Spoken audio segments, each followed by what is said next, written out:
شروع کوم په نامه د خدای چې بخونکی او مهربانه دی. نن غواړم چې تاسو سره د سپین زیړي چې په طبابت کې ورته هیپاټایټس سی وایي په هغې باندې وغږېږو.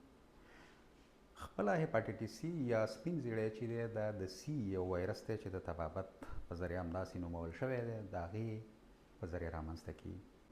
کله چې دغه ویروس د انسان بدن ته داخل شي د 6 نه تر 2 اونۍ وروستو په دې ناروغۍ باندې اخته کېږي.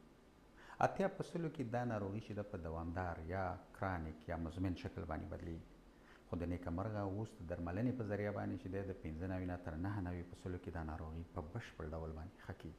کله چې دا ویروس د انسان بدن ته داخل شه او 2 اونۍ وروسته نو په د ناروغ پوستکی او همدارنګه د سترګو رنګ زیړي، زړه بدوالی، کانګې، اسهال، د خېټې درد ورته پیدا کېږي.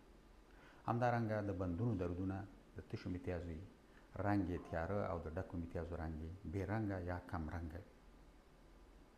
د لیک طریقه د دې ویروس چې کومه ده هغه د وینې په ذریعه باندې نورو روغو خلکو ته لیږدول کېږي. یعنې معنا ده که چېرته د یو ناروغه وینه روغ انسان ته ورکړل شي نو دا په دې ناروغۍ باندې چې دی اخته کېږي. یا ډېرو کسانو په ذریعه باندې خلک ترې ګټه پورته کوي د یوې پیچکاري نه. یا زموږ او ستاسې میندې خویندې غوږونه پوزې د سینګار دپاره سوري کوي نو هغه په غیر صحي شرایطو باندې کوي. یعنې معنا دا چې یو ناروغه هم په دې باندې پوزه غوږ سوری شوی، روغ انسانان که په دې باندې پوزه غوږ سوري شي په همدې ناروغۍ خطر شته چې دا په دې باندې اخته شي. خو دا ناروغي چې کومه ده د غذا په واسطه نه لیږدول کېږي، همدارنګه د جنسي اړیکو په واسطه نه لیږدول کېږي او همدارنګه چې د مورې د حمل په وخت کې خپل کوچني ته نشي لیږدولی.